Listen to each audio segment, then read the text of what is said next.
Today's guest, Brigham Blackham, is a master storyteller who knows how to turn stories into sales. Learn how to craft compelling narratives that connect deeply with your audience, build a loyal community, and drive your business to new heights.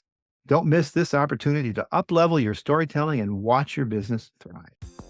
Welcome to the Lead Machine Growth Show, where you will discover how to tackle your tech, master your message, and design your dream. Paul Guyon, the mastermind behind the Lead Machine, introduces you to trailblazers who inspire you to implement life-changing solutions and systems you can model to nurture your leads and get your offers seen by your ideal clients who will invest in themselves and you. Be sure you visit our website at www.leadmachinegrowthshow.com. While you're there, subscribe to us via your favorite network. Now, tune in and get ready to transform your vision into reality. Welcome to the Lead Machine Growth Show. I'm Paul Guyon, your host, the Lead Machine coach and founder of the Lead Machine Marketing Group and Mastermind. I'm dedicated to helping you tackle your tech, master your message, and design your dream life. So whether you're just starting out or you want to take your business to the next level, let's get this conversation started and turn your dreams into reality. So Brigham Blackham, it's kind of a tongue twister. Yeah. I used to have a theatrical production friend. He was a director and then a friend in different aspects. And he would always say, Brigham Blackham, like he was spitting my name out at me. It was always one of those things that was kind of endearing. So So Brigham Blackham. Brigham Blackham. The former high school Chinese and theater teacher turned full-time success story coach. He's a skilled storyteller, well-versed in the language acquisition, which I'm not sure what that is, and known for his flair in marketing and real estate investing, which is a kind of a nice mix there.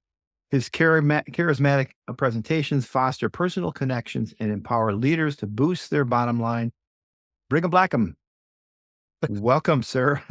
Thank you so much for having me. I got it? Man, I'm so grateful to have. Oh, go ahead. Do I have it now? Yeah, you got it. You got it down. Yeah. All right. And if you want, I can talk a little bit about language acquisition just for your audience. Basically, what that is if you want to acquire a language, there are specific methodologies or ways to go about learning a language. And it's all based in the story of those words. So there's stories behind words. There's like etymology. There's stories behind why people say certain things, phraseology, all those different elements to help you understand, hey, if I want to learn Mandarin Chinese, you go to someone that actually speaks it, and then you create a space where you understand the stories from their perspective. Put on that Mandarin hat. So yeah, that's a little bit of language acquisition. I loved it because I taught Mandarin Chinese for years. And nice. I still use a lot of Mandarin in my explanations and stories, and it's part of me. So there you go. Nice. And, storytelling has been since the dawn of time. I have a Native American background, and my son Elijah has learned the language, the Ojibwa language, and awesome. And the words are like the word for blueberry pie is a really long word, but it basically tells you how to make it. Wow! It's a story of how to make it, and so that's how we there hasn't been print all this time. There's been language. And so language is important, and storytelling is even more important. So how can business owners, wait a minute, what patterns have you found from theater that inform the entrepreneur and how to improve their story and bring that to life? I love this. Now, if I can first give you the framework of improvisational theater. A lot of times when people think about improv, they're like, oh, there's no rules to improv. You can say anything off the cuff. But the more you dive into really understanding improvisational theater, you recognize there are patterns of speech. There are patterns of rules that as you set up a situation, you start telling one story, then you can introduce a second story, and that's called a punchline. A lot of times in business, if you set up one story and you help your customer understand, hey, this is the type of benefits you can get, and then you surprise them with extra value, you're able to give them a punchline or some type of surprise that over delivers and under promises. A lot of times that's where you get glowing 5-star reviews. I come from a background of doing short-term rentals and Airbnb type of properties. And the way that I've been able to do that is by helping people set a clear expectation of what they're going to get for sure, and then doing my best to dazzle them in a few specific ways. And you can do this with any business. It's under promise, over deliver. And you can do this specifically in the way you relate your story by helping in all of the copy with any marketing materials you do to make sure that you are not the story, you are a guide as the business owner, and your prospect or your client, depending on how long you've had this relationship with them, they are the hero of that story, and letting them see how you go from Suckville to Awesome Town. If I can borrow somebody else's language, it's all about making sure that they can see the benefits, because when you're selling a drill, you are not selling the actual mechanism. You're selling the whole. You're selling the benefits. And that's where good storytelling comes in, using evocative language that lets you connect with your people. And when you really get down to it, it is understanding those patterns and using the patterns consistently so that you can have that first story get set up really clearly, and then you can over deliver with that punchline, that little surprise value. Hope that helped. That does help. And, it reminds me of one of the things that I teach, and I learned from one of my mentors, Jim Palmer, is called seed marketing, which is basically you're opening a loop and then you're surprising them with like really there's 5 ways that you can implement this new storytelling strategy. But in the interest of time, we only can cover the first 3. But, stick around and I'll let you know how you can get the rest of them. That's just an open loop, and that's how we teach it. Is that something similar to that? Yeah. So basically in theater or in business, when you set up a premise, you have, here is the thing that you for sure will get during our time. But if you want more, there is more, and we will cover that in the next or the third or the fourth iteration. And basically you're setting a forward. So you do that. You see this in novels, you see it in plays. They set the expectation, say, hey, here's where we're at. And if you stay long enough, you stay all the way to the end, you're going to get this extra thing. And you might even get something else. And as you come back to them, when that happens, you reference back to the original offer. And then that's called a callback. And that happens in theater all the time. And you close the loop, just like using your language. As you close those loops, you deliver on what you say. Suddenly your know, like, and trust factor goes up, because they'll say, oh, in his messaging, he said, this is what I'm going to get. I got it. And then we did go through this whole process. I got that next little nugget of value, and he said I was going to get something else. Excellent. And then he over delivered by doing this thing too. I didn't even know that he was going to do that. That's amazing. Now there is a caveat here, because sometimes in theater, something called a red herring. Have you ever heard of this before, Paul? I've heard the term red herring. Yeah. A red herring, where people will throw out a idea. They'll say, hey, you do this and you'll get this result. But if you do that in theater and that never happens, you got the attention of the audience, but it's a misdirection. And if that happens in business, you start to create frustration and you lower the trust. And business is all built on trust, on our relationships. Telling stories helps you build relationships, and telling a story that is false or misleading, you can damage relationships. You could have a longtime client that if you misdirect long enough, they will just leave. So I think it's a really good caution to say, am I delivering on everything that I say in my marketing, in my message, in my story? And if I'm delivering at this level, is there a way that I can maybe level up one extra thing to dazzle them or delight them? Maybe I have to under promise a little bit more. I have to take back, because it's way easier to over deliver if you haven't over promised. Right. And I see that kind of thing happening. Some of my mentors in copywriting. I'm a student of copywriting. For reasons, copywriting is a great skill to have. And in employing these kinds of strategies in your copywriting, sales in print is basically what it is. One of my mentors, Bob Bly, he's a curmudgeon of a copywriter, been around for many years, and in the technical copywriting space. And But what he does when he sells his ebooks, he, in his bullet points, his blind bullets, and you'll find this on page 49. He tells you where you're going to find it. And sometimes when I'm like maybe going to an event or purchasing something that I really said, oh, that's the thing that I want. That's the result that I want. I will write that down and make sure that I know that, okay, did they deliver that or not? Did they? And sometimes I'm disappointed, or sometimes, wow, this is why I'm here, but I don't remember them ever covering that. And so that's what you're talking about. You can't drop a red herring.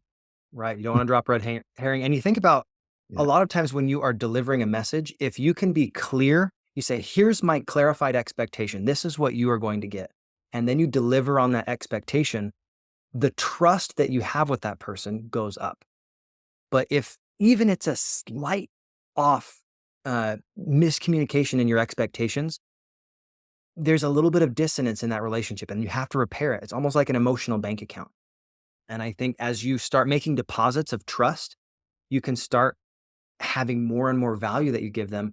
And as you increase the value of your relationship, the value of what you give, and the value of the problems you solve, then asking for higher ticket options for them to solve higher level problems becomes easier because you already have the relationship. But if there's already that stirring of emotion saying, well, he didn't deliver on this or on this or on this, the chances of closing a high ticket item is very slim. So that's my thought on that. It really comes down to relationships and the community that you're building. Because community builds commerce. Yeah, go ahead. Yeah. What are some ways that business owners, they don't have a clue. They know that they tell stories, but they can get, they tell about their child at their birthday weekend or whatever. They can tell that story, but they can't connect it with their business. And I love this kind of thing, taking everyday slice of life and saying, oh, well, one time I showed and demonstrated something, and it not only did it turn into a contract, but it changed my career. I ended up working for that person for 15 years. And, I became a chief executive, a chief information officer on the management team just because of a show and sell. So I use that in my newsletter to relate. That was easy to do. But so how do business owners identify something that's relevant to their audience, and how do they come up with these stories that they can use that will click? I think whenever you're thinking about what story should I tell, you have to think, why am I sharing this information? Is it to edify yourself, to make you look good? Because if that's the case, people don't really like a braggart. They don't want to hear your accomplishments until it's relevant enough that they're like, well, is this the person that will help me get where I want to go? They want to hear how their story, whatever problem they're experiencing can be solved. The challenge is it's like you're setting up a bridge. Here's where they want to go, and here's where they are. And if your product and service can help them go from where they are to where they want to go, that's all they want to hear. They want to hear the benefits. They want to see what's possible for them. And you paint that picture of possibilities through the language that you use, through the benefits that you highlight, and by making sure that you are customer-centric and customer-focused, because they're the hero of the story. That's one of the biggest challenges that I've noticed in a lot of copyright. They'll say, well, we have this much track record. We've been on the BBB for with an A+ rating, and they have all of these things that it almost feels like they're trying to brag their way into endearment instead of saying, have you ever experienced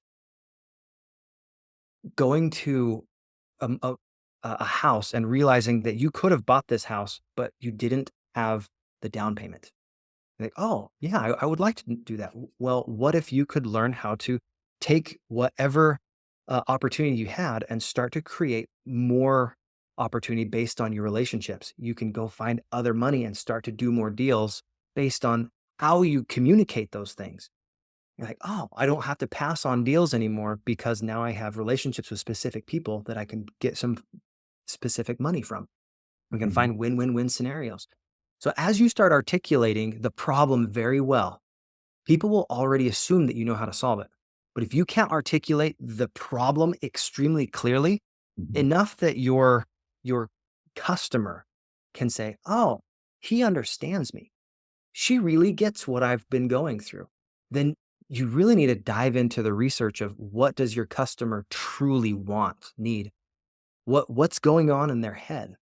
What are they feeling? What's their experience? Because if you don't understand your customer well, it's very hard to serve a customer that you have no idea what they want. As soon as you understand what they truly want, you get their super objective. I'm going to go to a theater example really quick. When you understand their super objective, what is the thing that they actually want? Do they actually want a better lifestyle? Maybe that's why they're getting into real estate investing. Maybe that's why they're growing their business. They actually want more time freedom with their family. Or Mhm. maybe they just want a group of amazing people because together everybody achieves more. They want a group of community that feels close knit so that they can feel appreciated. Maybe they just want a system that they can plug into and make sure that it builds and grows and can start to help them see that what they're doing is worthwhile. Or maybe they want admiration. They want to have other people in their life say, wow, you really made it. You've done the work. Congratulations. They want that award, the Oscar. They want to Mhm. be the very best version of themselves. Or maybe they just want proof that what they did was worthwhile. And they said, look, here's the money. I'll show you the money. I did this. This is what happened. Whatever the reason is, if you can understand what your ideal customer truly wants, I mean, deep down in their core, and you understand their passion, that's when you can unlock that story. But if you don't understand the passion behind why you're speaking it into existence, there's going to be some dissonance, just like when you're playing music, Mhm. and it will be hard to resolve what their actual issue is. So that would be the start. Understand your customer, if I can say it in one sentence. Yeah, and I think that it's sometimes difficult to understand your customer to Mhm. that deep level. Yeah. And many of the clients I've worked with, in fact, for many years, they focus on their product versus that deep level. Can you give some tips or people that you've worked with Yeah. that have worked to help them uncover that information? I mean, you can just go ask them, Right. but but Well, let me start here. I think the easiest way to understand whether or not you're serving your customers is to actually look at the reviews that they've been giving you. What are they actually saying? Maybe it's something as simple as, you know what, when you came and you called me in the middle of Friday last week and you said, man, this was such a helpful tip. Thank you so much for doing that. And they actually wrote a 5-star review or something, going above and beyond, whatever that looks like in your business. Maybe you read the 1-star review that you have. You're like, what was it that made them feel that way? How Mhm. can I create a process to make it so that that never happens again? A lot of times you read your reviews on Airbnb or on VRBO, and you'll be able to say, oh, that was the linchpin of why I got a 5-star review, or this was the cause of a bad review. And a lot of times you can make micro adjustments that have macro gains. Yeah. And I think the main value is actually hearing your customers. Sometimes you could send out a survey. If you have let's say you have an email newsletter. Here's a tip. You go do a Google Doc, not a Google Doc, a Google form, write 3 or 4 questions. You're like, this would be very helpful and very insightful. Whatever those 3 or 4 questions, you can use ChatGPT to brainstorm some questions. Send Yeah. out that little form to your raving fans and figure out what is it about what we give you as far as a product or a service that is of most value, and why do you keep coming back to us, or why did you choose us? As you get that information, that's empowering. Maybe you could even think about what are the ways that you like serving and what's the most valuable asset as far as the service or the product that you have, and say, what do I want to double down on? What is the thing that if I actually got everyone possible that I can to buy that rather than all these other things, what would be the one product or one service that makes the most impact? Because that's where you build community, is you make a positive impact on people. You want to get out of just doing the commodity thing where you're just playing on price. Yeah. If you start to think, how do I increase the value and consistently deliver on that value for people? That's where there's some magic that happens. That's where community happens. That's where you have raving fans because you listened and you cared enough to say, you know what, that was a great suggestion. I am going to apply that into my processes. Or you could say, wow, that was a very scathing remark. but it's rooted in truth, and I Mhm. want to make adjustments. And Yeah. you let the world know why you're making those adjustments. Hey, we got a great review from someone. They said, we need some better towels, whatever the the service is. Yeah. I'm going to increase my towels, the value of my towels, get the feel of them better, and then implement that in my whole business. Whatever that looks like. That literally product or service, figure out what are the people saying, and then ask yourself, is that something that I can duplicate? Is there something that I can get from this consistently? Can I add more value? And I think that would be one of the easiest ways to do it. Actually listen to your customer. Yeah. And when you talk about adding value, it doesn't have to cost you more. No. It just can be how you treat it. One of my guests that was on just recently was talking about a 5-star experience, and he came from the hospitality industry, and he's teaching business owners how to give people a 5-star experience. And what it was, like you said earlier, surprising them, promising this and delivering that, but also surprising them with this. And maybe it's just as simple as, when someone fills out a web form on your site, you answer within 5 minutes. You have an automated email and a text and a call, or and a free gift, even if it's a digital product, a catalog or a wish guide. It could be anything that just adds value, and that didn't cost you anything. It's totally automated. It might have cost you some time to create it, obviously. And you might not have staff 24/7 to answer the phone or to make a call, but you could send a voicemail. You could use Mhm. automation to do all that and set those expectations. Yeah, we'll get a human back to you, and we're closed right now or whatever that might be, but tomorrow morning, boom, we'll have you, and then you can give them that experience, and that's simple as that. But it I love doesn't have to cost an arm and a leg, which I know when people think about adding value, they Mhm. think, "Oh, gosh, how much is that gonna cost me?" That's kind of not really the right way to think about it. Is that right?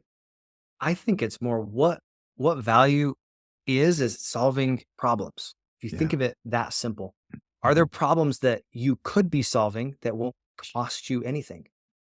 You Yeah. do that for your customer, you just increase the value of your product or service. Sometimes when people I can't even say sometimes, almost every time someone buys a service or a product, it creates more opportunity to serve them.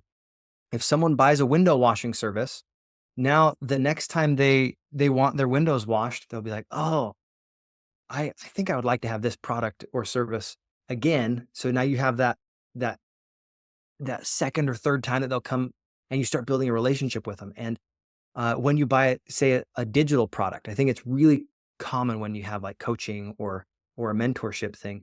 As soon as they purchase that product, what if they're like, "Man, I would like to listen to all the videos, but I would really prefer to read." You're like, well, what if we gave you pre-done notes? Or what if we uh, helped you with 8 or 10 bullet points of what the summary of the whole class is, so that you can start getting into action and then take the rest of the course as time comes on. There's Yeah. multiple ways that you can solve problems as soon as they purchase it, because anytime you buy anything, there is another type of problem that is created. And it's not necessarily a bad thing, right? That's exciting. When you buy new shoes, you're like, "Oh, now I have a problem. I feel like I need to go play more pickleball because I bought new athletic shoes." Yeah. And you have that urgency. So if you can anticipate what those problems are and you can solve them before the customer even knows that they have them, suddenly you're over delivering on your promises. Yeah. And I think that's where that trustability comes. And I love the way you brought this up, Paul, when you have like an email sequence or a way that is automated, Yeah. where without you having to touch it, someone can say, "Hey, I would like to get your ebook." They opt in for your email newsletter, and then they get an email right within 3 to 5 minutes. That builds that trust factor. I think Yeah. that's one of the reasons you'd go and really make sure that your automations are dialed in. So thank you for that suggestion. That's great. Yeah. I mean, the first 5 minutes are critical when someone does an inquiry. In fact, there's an MIT study that shows that within if there's no contact within the first 5 minutes, there's a 10x decrease in the likelihood that you'll be able to connect and qualify that prospect. Mm. And after 10 minutes, it goes down 400%. It's amazing how far it drops off. And but it's easy to solve, but some people aren't aware of it. Yeah, we'll get back to you within 24 hours. Well, if I'm on your website, I want something now. I took the time to give you my email address and maybe my phone number. I want something now. Otherwise, I'm just going to go to the next guy because there's a lot of options, and you need to make it so that you're an option of one in a market of one, and that will help with that 5-star service. Yeah, I think it also comes down to how easy are you to do business with? Yeah, Can people find you, and then are they able to not just connect with you, but be able to say, "Oh, I would like to buy this from you."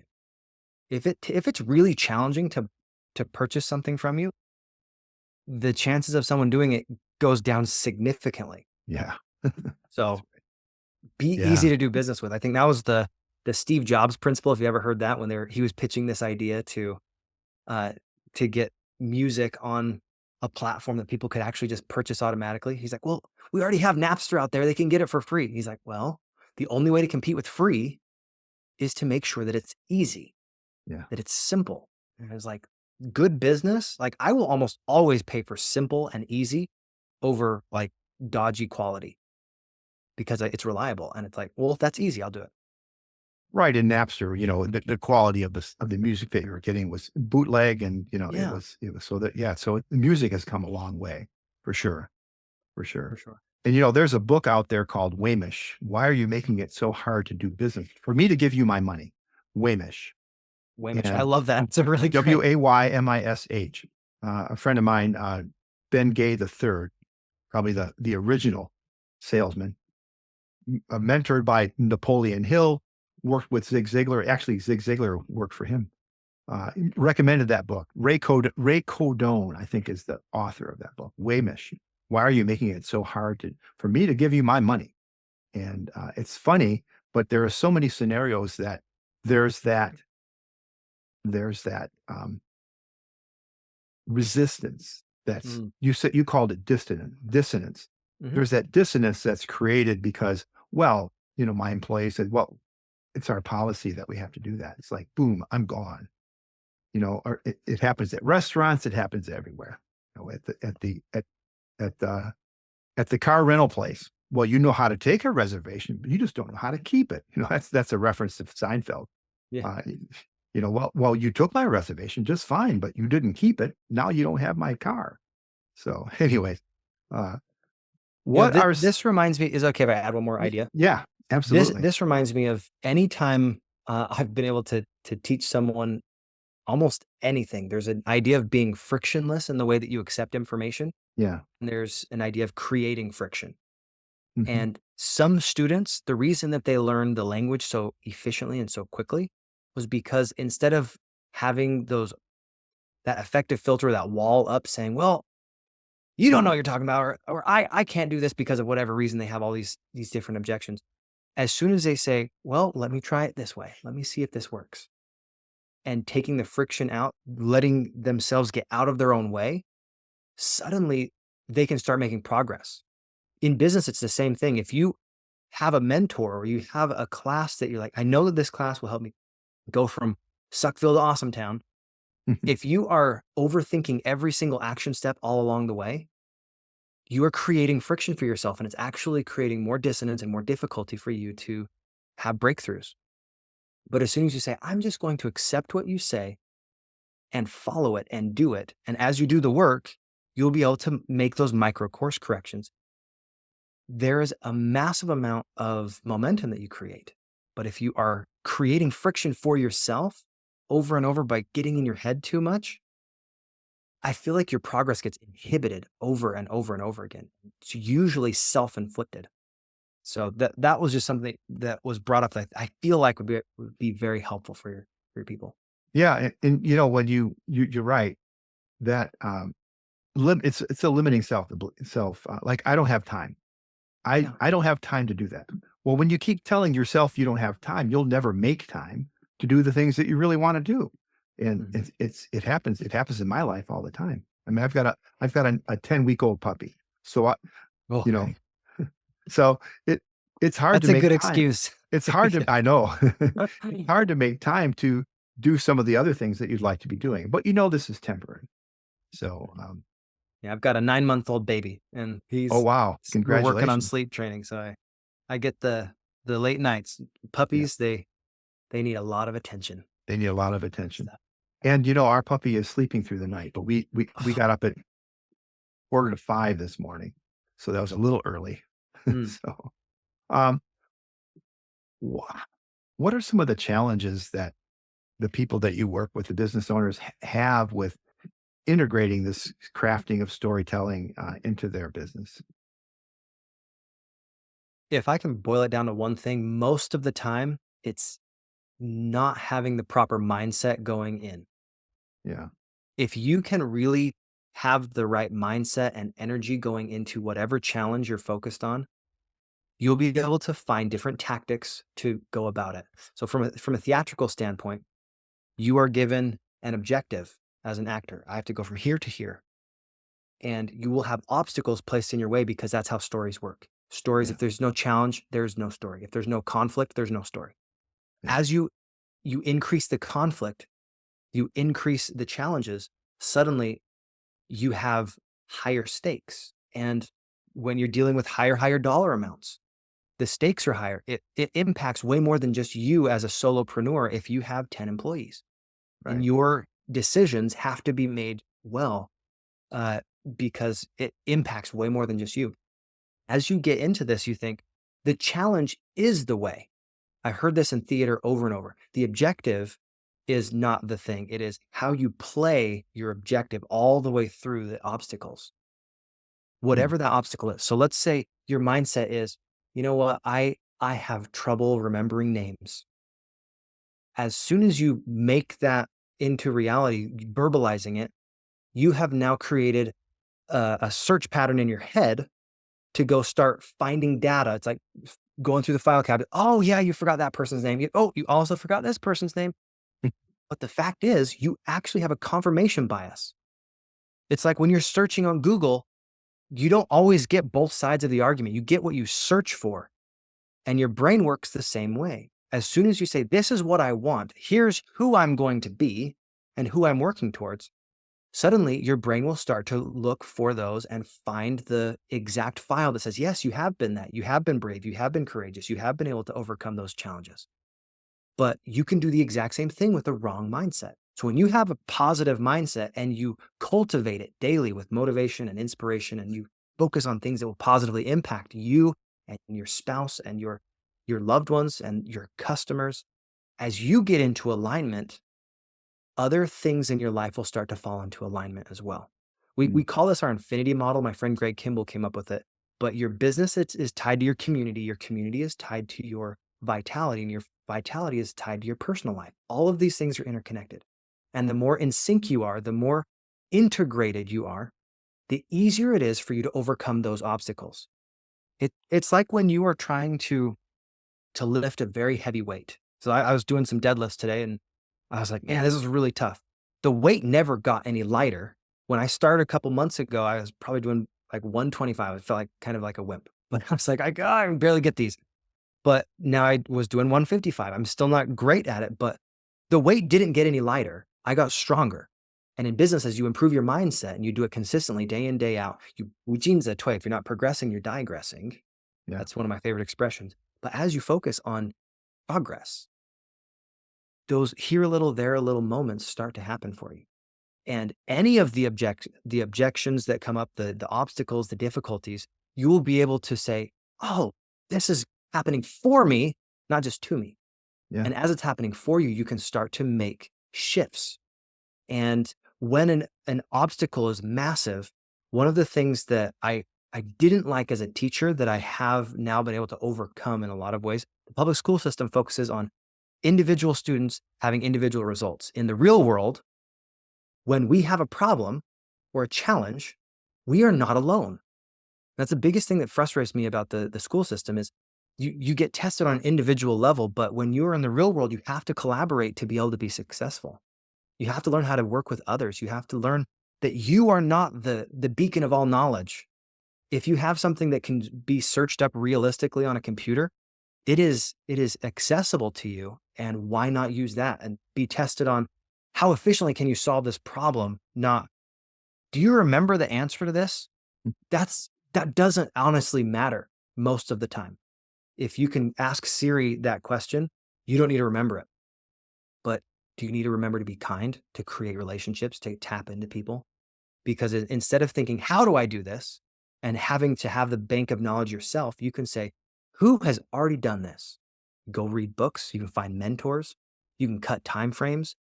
There's actually a story. This just reminded me. So Johnson Forbes Robertson is a theatrical example. Sorry, we're doing theater history for a second. Mhm.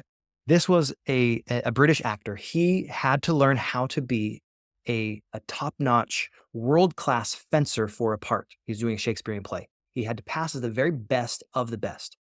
So instead of going through the beginning as a beginner, he said, well, I just have to pass as the very best of the best. So he modeled and mimicked the very masters of their craft. He found the fencers in his community that were the masters. And instead of thinking, oh, I have to go through the ranks of figuring out all the basics, he said, I'm going to do exactly what the masters do. I'm going to find those mentors. And instead of making massive movements, he said, I'm going to focus on the micro things. What can I do to make sure that every parry, every stab, every step looks exactly like the masters? When we are Mhm. in sync with the masters of our craft, we find those mentors that have been there, done that, they're practitioners.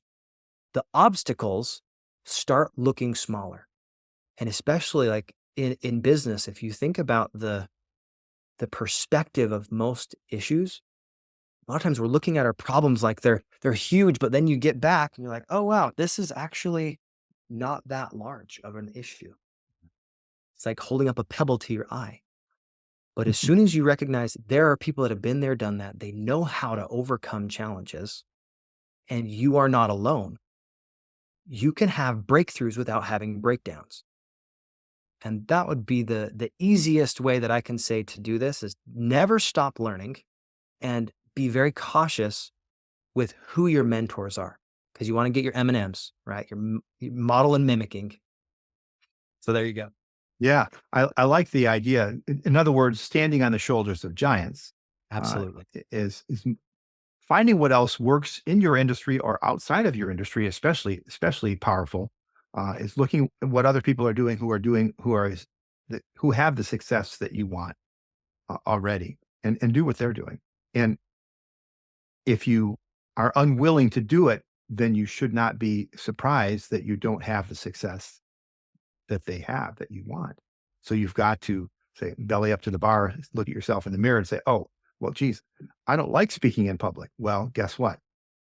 That's what they're doing. That's what you have to do. I don't like doing this or that other activity. Marketing. Some people don't like marketing. They don't like, they just feel like people should just come to me. And, well, what are the other people that have the success that you want to do? Yeah. So, um, we've talked about storytelling. Can you maybe tell a little bit about some people that you've helped take their story? And by the way, you talked earlier about how you have to play through these obstacles. I love that idea. And in when I learn, I'm a drummer and a singer, and so when I learn, and I do read music, but I didn't learn that way. I learned by ear, and so Yeah. when I learn a song, I learn it by iterating through it many times. I listen to it and I play it. I listen and play. And since I'm a drummer and a singer, I sing while I drum.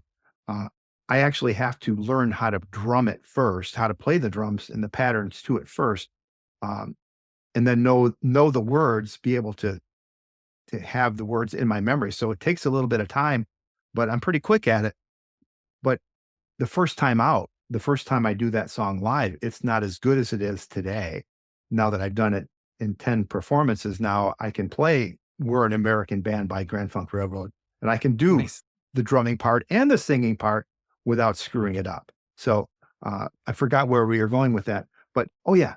So how have you helped some people implement the storytelling into their businesses where they go, I've got no clue how to do this? Love it. So the last 3 years, every morning I'm part of a group where I got to be a leader, where on Zoom we had a handful of opportunities where people would come and say, hey, this is what I'm experiencing. And I got to do live coaching basically for a few minutes every single day. And I've done a little over 500 of those webinars Huh? that were for our team specific. And in January this year, I was able to shift from saying, hey, you know what? Instead of just doing this for our team, I want to create a space where I can start doing this for people outside of our community. So one person, I had a friend named Jared. He's also in my community. He was really someone that has such a beautiful story. He's a dancer, amazing guy from Colorado. That he's a real estate investor. He focuses on fix and flips, and he's pretty good at talking with people one on one. But he was a little afraid to actually share his story, Mm. and specifically in a way that would allow other people to feel like they were attracted to him and that he could help them. And we had probably, I think, 3 different sessions. And the difference from session 1 to the 3rd session was he, instead of thinking, "Oh, I don't know if I can do this," he went and he was able to get inside of his body. He was able to use his gestures. He was able to use his entire person to share a story. Because as a dancer, that's one thing that Mhm. if you're only talking from here up, you're not being authentic and genuine. And when he was finally able to tap into his entire self, he's able to see what was possible with how he articulated his story. And he's a very great hip hop dancer and a teacher. So it was fun to see him live into his potential. Now I need to follow up with him again because I haven't seen how many sales he's gotten from that exact experience. But seeing his growth, sometimes it's those micro shifts that create macro gains. I know he built Totally. significant amount of confidence just by having those 3 or 4 sessions. And right now I'm working with a guy named Adam. I think he's phenomenal. He's someone that does a lot of concrete and like resurfacing. And he's like, I don't know the best way to really articulate what it is that I do. It's like, well, what are the biggest challenges that you're facing? And what is the biggest challenge that you solve? He was able to figure out, you know what? I've been too thin on all the things that I'm offering.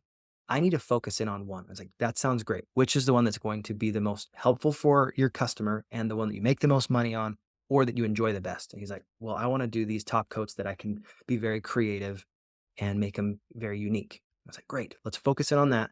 And I gave him this assignment. I'm so excited because next week I get to follow up with him because he's one of my specific clients. And I said, here's something that you can do. And anyone online, you guys can do this too. When you're creating your standard operating procedures and specifically the way that you want to articulate it to your team. I said, while you're going about your day, write down every single job that you do. He's kind of a solopreneur now and he has a couple contractors.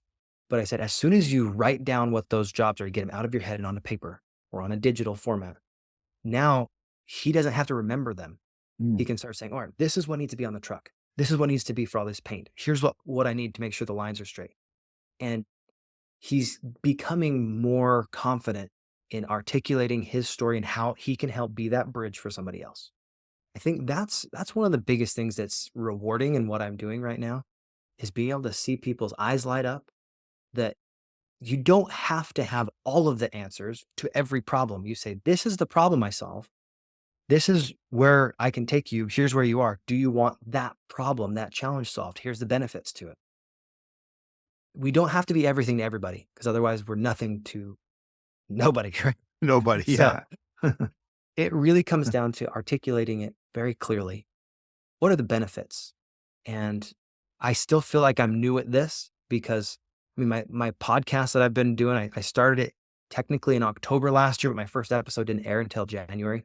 Now I've done 85 episodes since January. I've been doing a lot of them, Yeah. but it's helping me level up myself. And as I live into sharing my story better and I help other people here a little, there a little, eventually I know it's going to continue to snowball.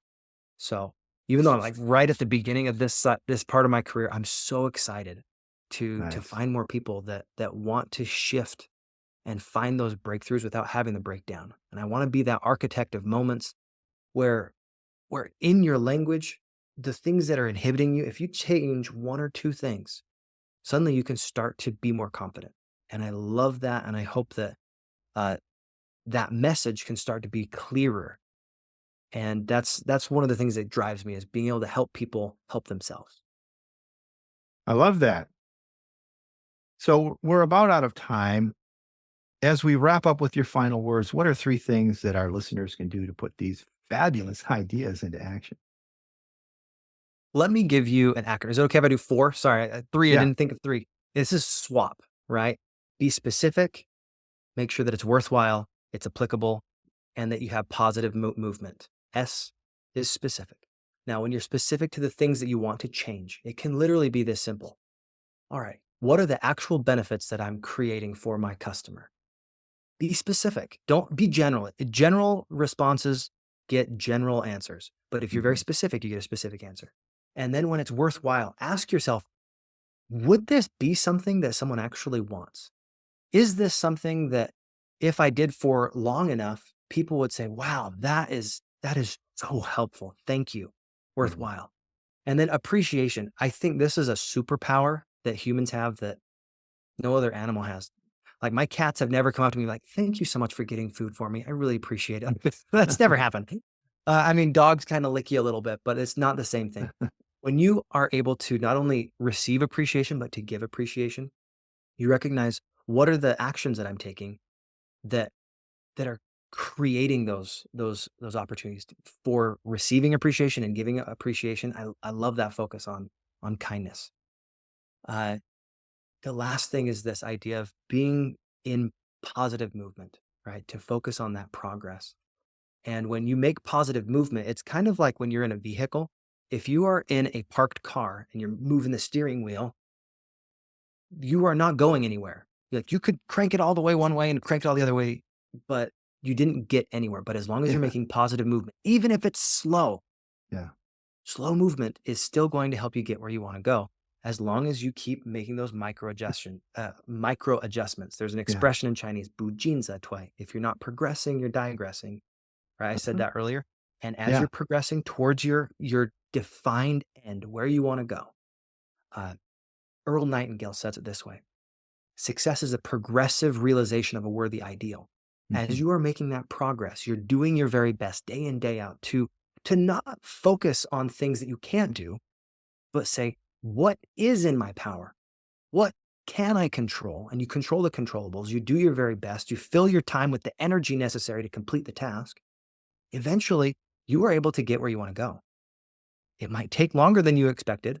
Right? You will probably have to do it with a lot more people than you did at the beginning, but you surround yourself with the right people and you Mm. make that progress. So swap. There you go. Sorry, that was 4, but I That's like to great. over deliver if that's all right. That's great. That's great. And you play through the obstacles and Mhm. you celebrate as you go. You celebrate small successes that turn into long-term success. Oh man, can I comment on that too? Yeah. In theater, there specifically in improv, you justify everything. When a mistake comes like in jazz music, Yeah. it is not a mistake. You live into that and now that moment can create something new. A lot of times those mistakes that we make, Yeah. it's only a mistake in our mind. As we create that, it happens to us, but now it's happened for us because we use that as a springboard for the next iteration of who we are and the next version of who we want to be. Yeah, So and sometimes you can incorporate those into your next performance. They end exactly. up being, wow, that was totally unexpected, and they responded to it. So I'm doing that again. Like the other night, I was playing a gig, and I surprised the guys in the band because I will go over to my cowbell and go did did did did, and that's not that's not. They didn't expect that. They didn't say, well, wow, where that that's, and they just look and they go cool. They laugh, and something like that. It's so unexpected. Now, I did that on purpose one time because I was going around the drums to hit my cowbell. I went, "Oh, cool. I'm just going to do that next time in a random spot." Mhm. And that might become part of the performance in the future. You just don't know. And you So, have to like, have fun the, while you're performing too. I mean, oh yeah, it's a give and take all the yeah, time. And anytime you're on stage, if you're thinking, "Oh, how do I look good? How do I make this sound good?" You're thinking the wrong things. yeah, You're giving a gift to your audience, and I think that's one of the biggest benefits of being a business owner is thinking, "How do I make sure that what I'm doing is valuable to my customer? I make them the hero." Because that's this idea of making sure that your stories are helpful. Because facts tell, but stories sell. that's right. No, is that from Zig Ziglar? I've heard it from 20 different people, so I don't know. It's somebody. Yeah, and it's true. I think most recently is my friend Bob Snyder, but I've heard it from dozens of people. But it's that idea. If it's a good principle, you'll hear it over and over in different ways with slight variations. Because if it's Yeah. true today, it's gonna be true tomorrow. Right. And Yeah. I think it's so helpful when it's principle based. There's Now nothing new there's under the tactics that will change. There are some strategies that will change, but the principles will stay the same. Yeah. And that's what I like to base my business on, specifically with storytelling. Yeah, exactly. And so our listeners can contact you and get in touch with you in a lot of ways. And you have a leveling up with your social media course. Can you tell us about that and how people can get it? So basically, I took 2 years of my experience. I went through a handful of different courses. I actually paid very high dollars to learn how to improve my social media. Mm. And what I basically did was I compressed probably 40 hours of specific different classes that I went through into 36 pages. And I did my very best to make it simple and actionable.